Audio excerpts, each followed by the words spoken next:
Bonjour, dans cet exercice, nous allons essayer de réaliser ce type d'image, donc avec une sorte de destruction de lettres et on voit qu'on a ici des petites lettres qui se répercutent d'une manière un petit peu aléatoire, donc tout ça se fait avec, des pinceaux.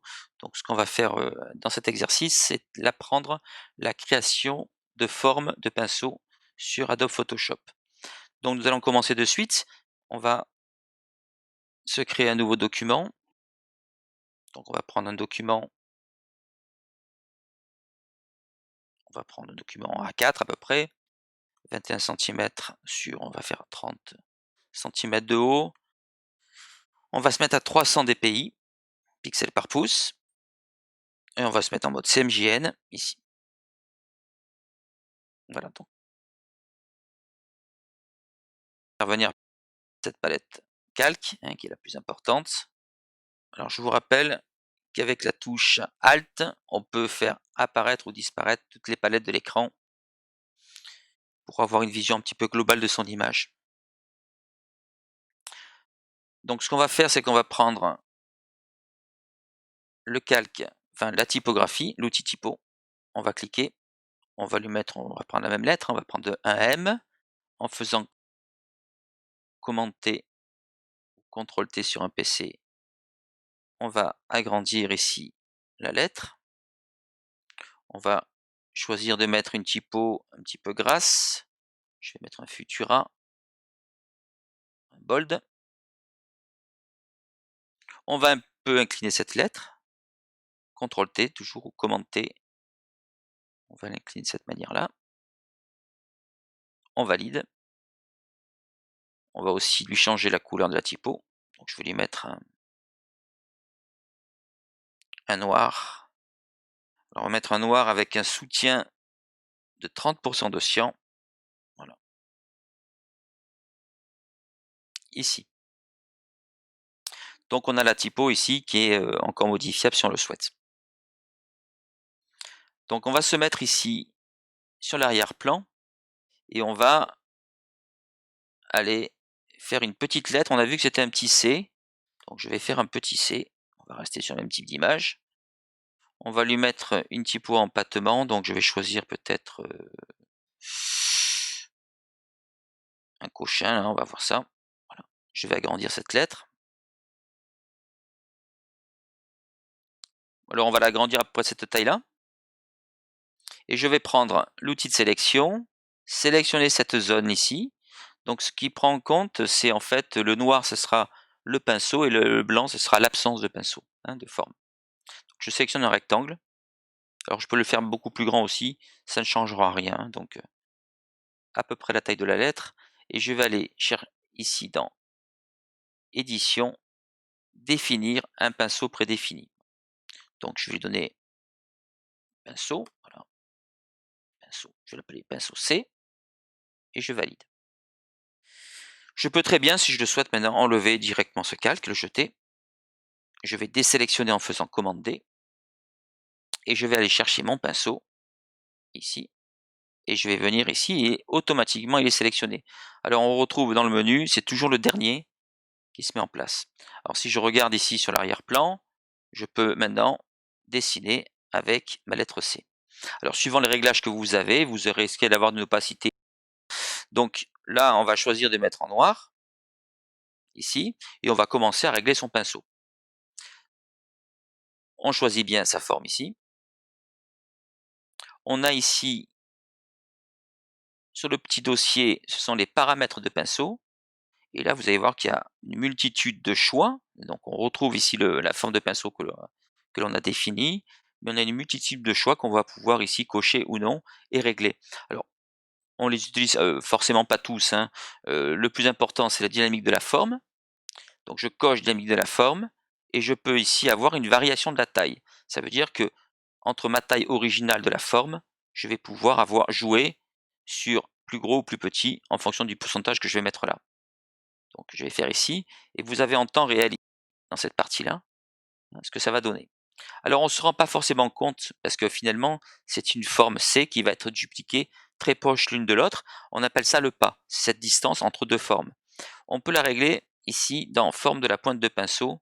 Vous avez ici le pas qui est réglé à 10 ou 25 par défaut.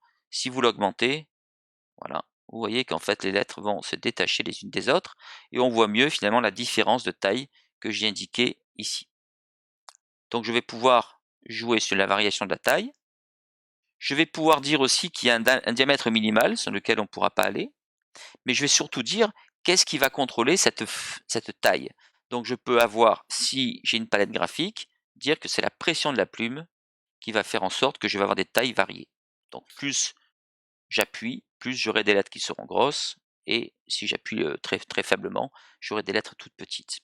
Je vais pouvoir jouer aussi sur la variation de l'angle. Là. Là aussi, je peux très bien contrôler soit la rotation, la molette, l'inclinaison de ma plume, suivant le type de palette que vous avez. Et la variation de l'arrondi, c'est un espèce d'écrasé, il va écraser ou non la forme. Pour l'instant, je vais le laisser à 0. Donc je vais pouvoir ici, vous voyez, dessiner mes lettres. Alors on voit bien que la couleur n'est pas forcément noire, hein. Tout dépend en fait, vous avez par exemple le transfert, ce qui est la variation de l'opacité, hein. On peut très bien aussi avoir une variation de la transparence et de l'opacité de votre couleur. Je vais l'enlever.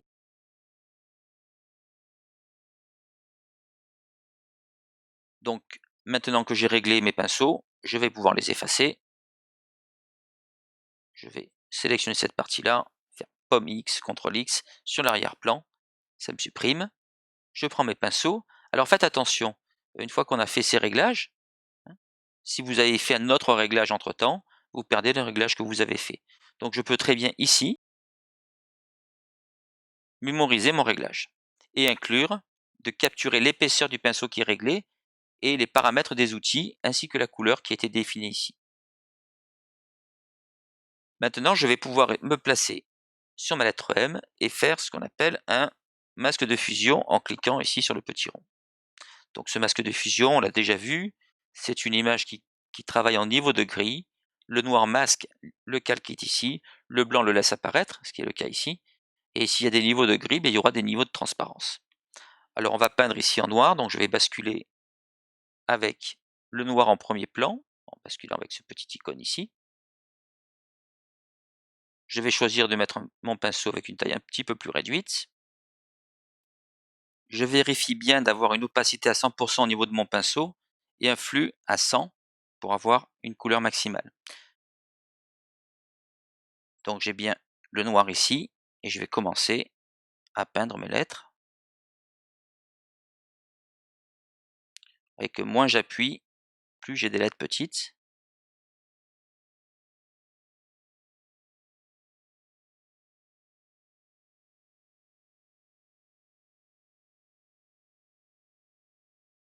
Voilà. Donc après, je peux très bien créer ici un nouveau calque par-dessus, sur lequel je vais peindre en noir. Et là, je vais rajouter des lettres. Vous voyez que je l'ai fait sur un calque séparé pour avoir toute la souplesse pour les placer où je veux.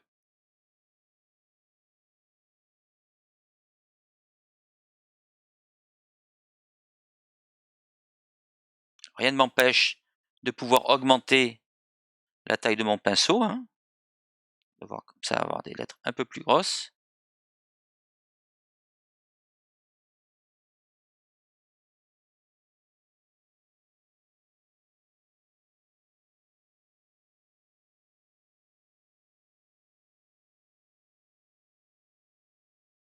Alors on a vu que sur l'image d'origine, on avait d'autres types de pinceaux, donc je peux très bien ici,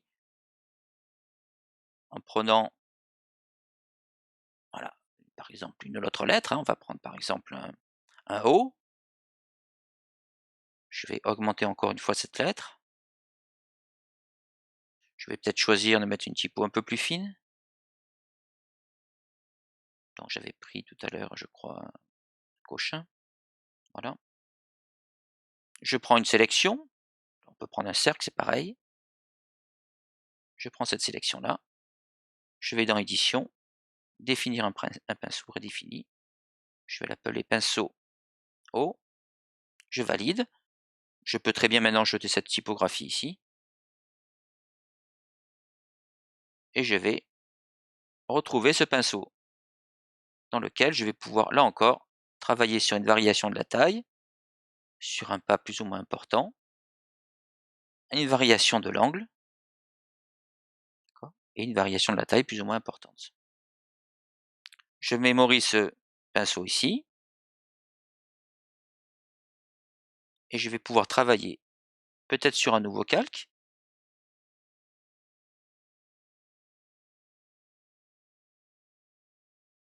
Voilà. Alors, si je veux travailler avec un pinceau plus petit, je peux le régler ici. Alors, ce qui est intéressant, vous avez aussi le mode de diffusion, le réglage diffusion. C'est une répartition de votre forme initiale le long de votre tracé. Vous voyez qu'ici, on est sur quelque chose de très linéaire. On peut faire une diffusion sur les deux axes, X et Y. Alors, sur les deux axes, ça a tendance plutôt à chevaucher les lettres. Si vous dites sur un axe, vous avez beaucoup moins cet effet-là.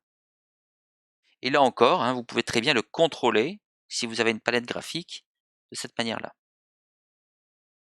Voilà. Et je vais pouvoir rajouter une autre typo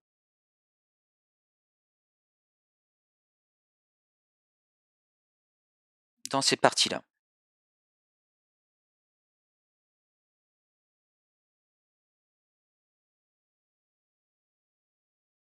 Si vous voulez jouer sur la disparition de la lettre, à ce moment-là, je vais travailler dans le masque en noir puisque c'est elle qui va masquer. Voilà.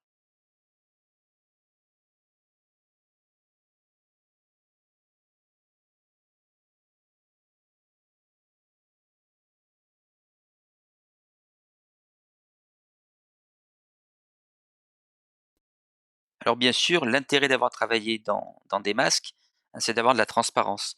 Donc si par exemple là je veux changer un petit peu le fond, je vais par exemple ici lui mettre un dégradé sous forme d'un calque de dégradé. Je vais cliquer ici, on va mettre une valeur, à peu près équivalente, on va mettre un 20, 20 de cyan, 20 de magenta, 20 de jaune, ce qui va donner un gris. Voilà. Je vais choisir de dupliquer avec la touche Alt. Là, je vais lui mettre une opacité à 100. Je rajoute une valeur intermédiaire et je vais choisir ici de mettre par exemple 5, 5, 5, donc le même gris mais en valeur descendue.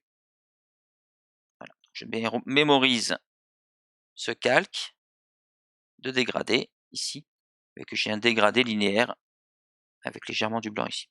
Je peux à tout moment le régler de cette manière-là en cliquant deux fois sur ce calque dynamique et en modifiant par exemple mon dégradé, hein. Si je veux ici lui mettre une autre valeur un peu plus forte, je vais lui mettre par exemple 10, 10 et 10.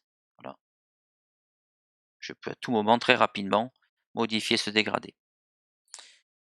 Je valide et j'ai maintenant réalisé ce type d'image. Donc je pense que vous avez compris le principe des pinceaux. Nous verrons dans un prochain tutoriel comment travailler avec des pinceaux et des réglages un peu plus précis, un peu plus puissants pour faire des destructions, des dispersions d'objets ou de modèles. Voilà, je vous remercie, puis à bientôt.